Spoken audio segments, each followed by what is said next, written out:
नमस्कार मैत्रिणींनो, welcome back to my channel. मी किरण तुमचं स्वागत करते माझ्या नवीन एका व्लॉगमध्ये। हिवाळा सुरू झालेला आहे आणि हिवाळ्यामध्ये त्वचेचे म्हणा केसांचे म्हणा भरपूर असे प्रॉब्लेम्स जे आहे उद्भवतात। आता सगळ्यांचेच केस काही जेनेटिक चांगले नसतात। उदाहरणार्थ माझे केस म्हणाल तर खूप जास्त विरळ आहेत आणि फ्रीझीनेस भरपूर असतो माझ्या केसांमध्ये आणि म्हणजे असं भरपूर जास्त गुंता होतो केसांमध्ये।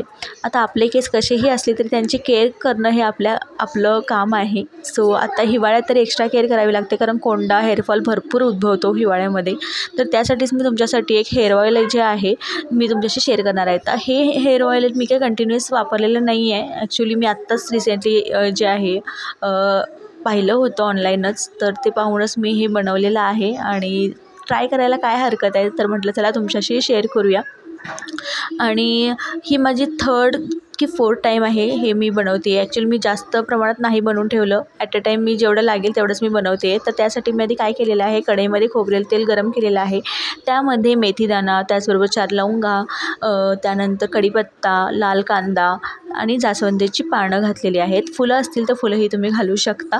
तर अशा प्रकारे हे तेलामध्ये ना एक 15 मिनटं मी परतून घेणार आहे। त्यानंतर मग तेल थंड झालं की व्यवस्थित ते गाळून घ्यायचं आहे आणि आपल्याला ते रूट्सना त्याचबरोबर केसांच्या लेंथला वगैरे व्यवस्थित लावून घ्यायचं आहे।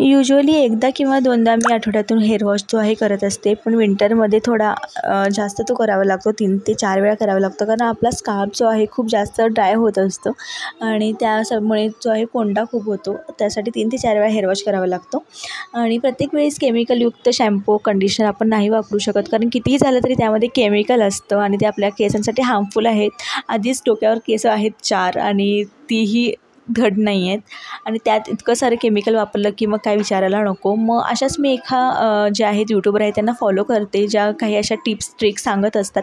तर त्यांचीच एक ट्रिक जी आहे मी 2-3 वेळा अवलंबलेली आहे, ती तुमच्याशी आज शेअर करते आणि विंटरसाठी तर खूप युजफुल आहे। तर त्यांनी काय केलं होतं, भेंड्या घेतल्या होत्या आणि त्यात 5 ते 10 मिनटं जे आहेत पाण्यामध्ये उकळायचे आहेत त्या भेंड्या आणि त्याचं जे जेल आहे ते आपल्याला घ्यायचं आहे काढून आणि ते आपल्या केसांना आपण अप्लाय करून घ्यायचं आहे। ॲज अ कंडिशनर ते काम करतं।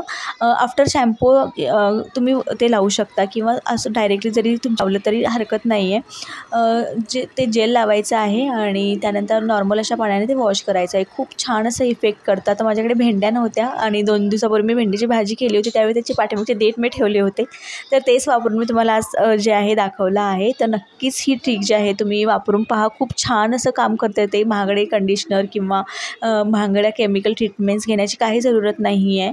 आठवड्यातून एकदा तरी हे जर तुम्ही केलं तरी तुम्हाला नक्कीच इफेक्ट जाणवेल आणि इन्स्टंट रिझल्ट जो आहे याचा दिसून येतो।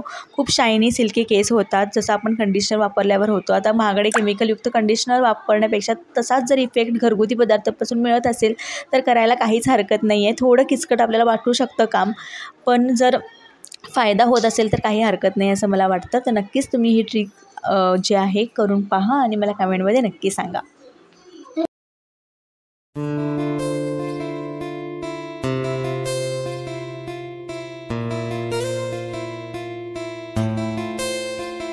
बीइंग अ न्यू गार्डनर बऱ्याचशा गोष्टी मी आता नवीन शिकते आहे। आधी मला वाटायचं की प्लांट्स आणले, त्यांना लावलं, 2 टाईम पाणी घातलं की झालं, पण असं नसतं। त्यांना पुरेसं ऊन, पुरेशी सावली, पुरेसं पाणी या सगळ्याच गोष्टींचा जो आहे विचार करावा लागतो। वेळोवेळी त्यांना पूरक अशा गोष्टी द्याव्या लागतात। आता त्यातलीच काही एक टिप आहे जी मी शिकलेली आहे रिसेंटली, तर तीच तुमच्याशी मी शेअर करणार आहे। मी आता काय करते, घरी जे काही फळं येतात म्हणजे संत्री म्हणा किंवा केळी म्हणा, त्यांची जी सालं असतात ती फेकून न देता ती मी एका कंटेनरमध्ये स्टोअर करते, त्यामध्ये पाणी घालते आणि 1-2 दिवस ती तशीच ठेवून देते आणि 2 दिवसानंतर जे पाणी असतं ते मी जे आहे झाडांना देते। खूप सारं जे आहे पोषक घटक जे असतात, जे प्लांट्ससाठी जरुरी आहे ते त्यांना भेटतात आणि खूप छान जे आहे झाडांची ग्रोथ होते आणि खूप बेनिफिशियल आहे हे. तुम्ही देखील माझ्यासारखे न्यू गार्डनर असाल, तुम्हाला देखील तुमची झाडं खुलवायची असतील, टिकवायची असतील तर नक्कीच अशा प्रकारच्या ज्या आहेत टिप्स तुम्ही वापरू शकता.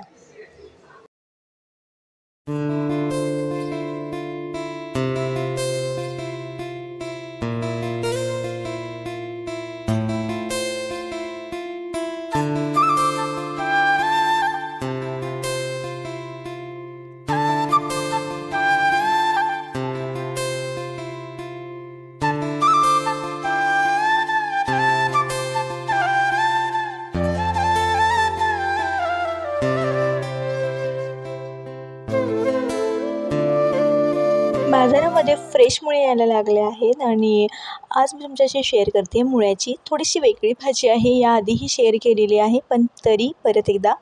तर सगळ्यात आधी मुळा मी बारीक किसून घेतलेला आहे. त्याची पानं जी असतात बारीक अगदी चिरून घेतलेली आहेत.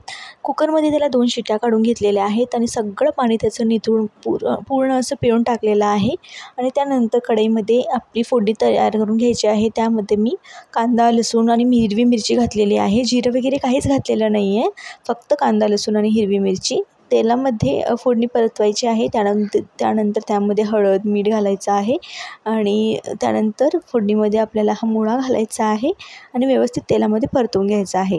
मुळ्याला आपण 2 शिट्ट्या काढून घेतल्या असल्या कारणामुळे आधीच तो मुळा शिजलेला असतो, तरी देखील तेलामध्ये व्यवस्थित तो परतून घ्यायचा आहे. वरून मस्त असं बेसन जसं मी व्हिडिओमध्ये दाखवलं त्यामुळे त्याप्रमाणे जे आहे बेसन वरून पेरून द्यायचं आहे आणि परत थोडासा पाण्याचा शिंतोडा मारून परत ते परतून घ्यायचं आहे. वाफेवर 1-2 मिनटं शिजवायचं आहे. खूप छान असं हे अशी भाजी लागते भाकरीसोबत, चपातीसोबत. नक्की ट्राय करा आणि मला कमेंटमध्ये नक्की सांगा की कशी वाटली तुम्हाला.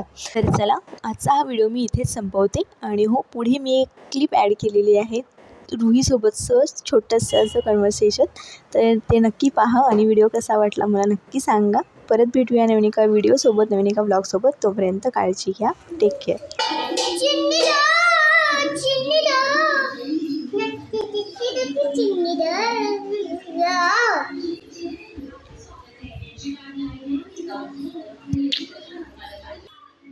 सांग स्कूलला का गेली नाहीस? रिझन सांग. काय म्हणत नाही सांग. कोण ओरडते तुला? सांग का गेली नाहीस तू स्कूलला?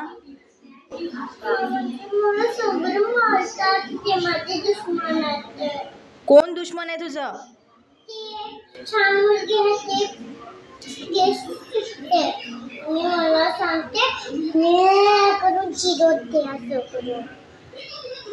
काय तर रिझन सांगायचं नाही खोटं. उद्या जाणार ना स्कूलला? नक्की? पक्का?